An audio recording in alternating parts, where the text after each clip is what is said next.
school recently held a fitness competition. After 1 week, competitors were ranked according to how much time they spent doing healthy, active activity. Here is the data submitted by 3 of the participants. Adrian played soccer for 1.75 hours. Ellen jogged 1/3 of an hour every day for 5 days. So that's 1/3, 2/3, 3/3, 4/3, 5/3 hours. Mark attended dance classes for a total of 1.5 hours for the week. To rank these participants, we need to have some strategies for comparing fractions and mixed numbers. Let's look at a few strategies, and then we can go back and decide how to rank Adrian, Ellen, and Mark. Let's work with 3 numbers at a time just to get some practice. But once you know the strategies, it doesn't matter how many numbers you work with.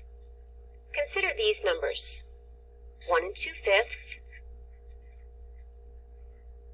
1 2/3, 9/4.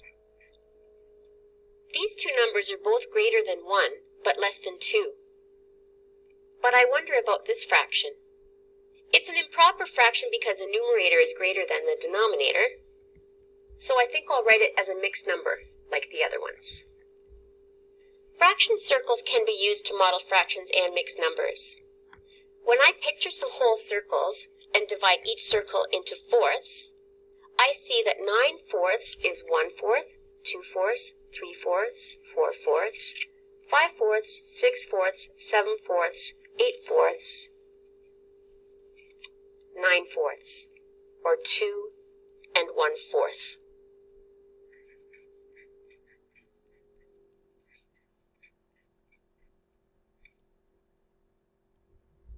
We can see from this model that 1/4 is halfway to 1/2, so 2 and 1/4 is halfway between 2 and 2 and 1/2.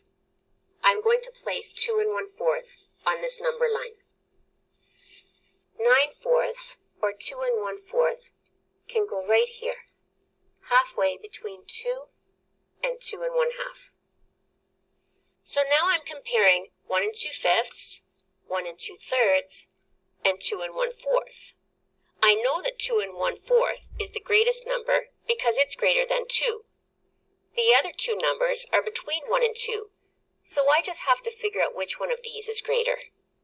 When I picture 1 and 2/5 modeled with fraction circles, I see that 1/5, 2/5 is not quite half the circle. So I know that 1 and 2/5 is less than 1.5. I can place 1 and 2/5 here on the number line, between 1 and 1.5. Because I can see from the model that 2/5 is getting close to a half, I can actually place it probably even a little closer to 1 and 1/2 on the number line. When I picture 1 and 2/3 using fraction circles, I can see that 1/3, 2/3 is a little bit more than 1/2. So I know that 1 and 2/3 is greater than 1 and 1/2. I can see from the model that 2/3 is just a little bit past 1/2. So when I place 1 and 2/3 on the number line, I'll place it just beyond this mark, which represents 1 and 1/2. Using benchmarks helped me to order this original set of numbers. But look, they already were in order. Benchmarks are helpful when ordering fractions, but sometimes we need something more. Consider these numbers: 3 and 2/3, 3 and 5/6, 3 and 1/4. All of these numbers are greater than 3, but less than 4, because none of these are improper fractions. From our previous example, I know that 3 and 1/4 is between 3 and 3.5. I can place 3 and 1/4 on the number line, right here.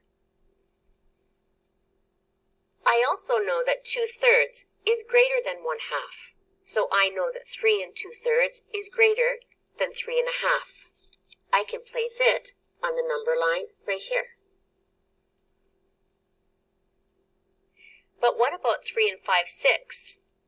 I know that 5/6 is greater than a half as well. But is it greater than 3 and 2/3? I know that I can write 3 and 2/3 using 6 as well. 2/3 is the same as 4/6. So 3 and 2/3 is the same as 3 and 4/6. 3 and 5/6 is greater than 3 and 4/6, and now I know where to put 3 and 5/6 on the number line.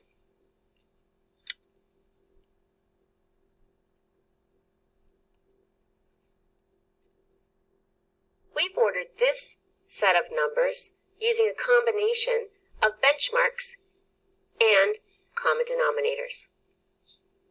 Now let's go back and compare Adrian, Ellen, and Mark's times. Mark's time was 1.5 hours. Let's place that directly on the number line. Halfway between 1 and 2. Ellen's time was 5/3 hours. 1/3, 2/3, 3/3, that's 1 whole. 4/3, 5/3 is 2/3 more. 2/3 is greater than 1/2, so 5/3 goes right here, just to the right of 1.5.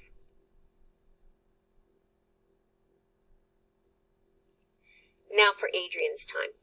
I want to write 1.75 as a mixed number. If I think in terms of money, I know that 1.75 is the same as 1 3/4. 1 3/4 is greater than 1.5, but is it greater than 5/3? If we remember that 5/3 is actually 1 2/3, we know that 2/3 looks like this, and 3/4 looks like this. Both are missing one piece, but a missing third is bigger than a missing quarter. So 1 2/3 is less than 1 3/4. So 1.75 goes here on the number line. It appears that of these 3 participants, Adrian was active for the greatest amount of time. When comparing fractions, use a variety of strategies. Try using benchmarks, and if necessary, common denominators, or equivalent fractions. This will make it easier to determine which fraction is greater.